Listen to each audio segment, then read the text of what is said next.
Kozhikode കല്ലുത്താൻകടവിൽ KSRTC ബസിന്റെ അടിയിൽപ്പെട്ട് scooter യാത്രക്കാരൻ മരിച്ചു. ഗോവിന്ദപുരം സ്വദേശിയായ റോഷനാണ് മരിച്ചത്. KV രാഹുൽ വിവരങ്ങളുമായി ചേരുന്നുണ്ട്. രാഹുൽ, ബസ്സിനടിയിൽപ്പെട്ട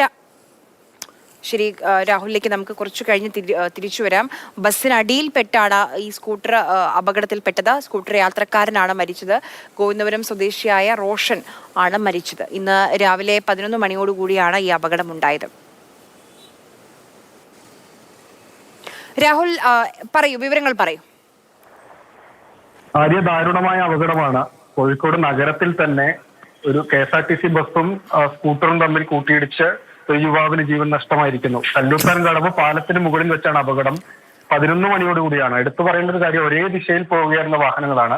അതായത് കോഴിക്കോട് ഭാഗത്ത് നിന്ന് മാങ്കാവ് ഭാഗത്തേക്ക് പോവുകയായിരുന്ന വാഹനങ്ങളാണ് ഈ വിധത്തിൽ അപകടത്തിൽപ്പെടുന്നത്. ഈ സ്കൂട്ടർ യാത്രികൻ ബസ്സിനടിയിൽപ്പെടുകയായിരുന്നു. ബസ്സിന്റെ ടയറ് അദ്ദേഹത്തിന്റെ മരിച്ച റോഷന്റെ ശരീരത്തിലൂടെ കയറി ഇറങ്ങി തൽക്ഷണം തന്നെ മരണപ്പെടുകയും ചെയ്തു എന്നതാണ്. രാവിലെ 11 മണിയോടുകൂടിയാണ് ഈ അപകടം സംഭവിച്ചത്, തിരക്കേറിയ സമയത്ത് തന്നെ. ശരി.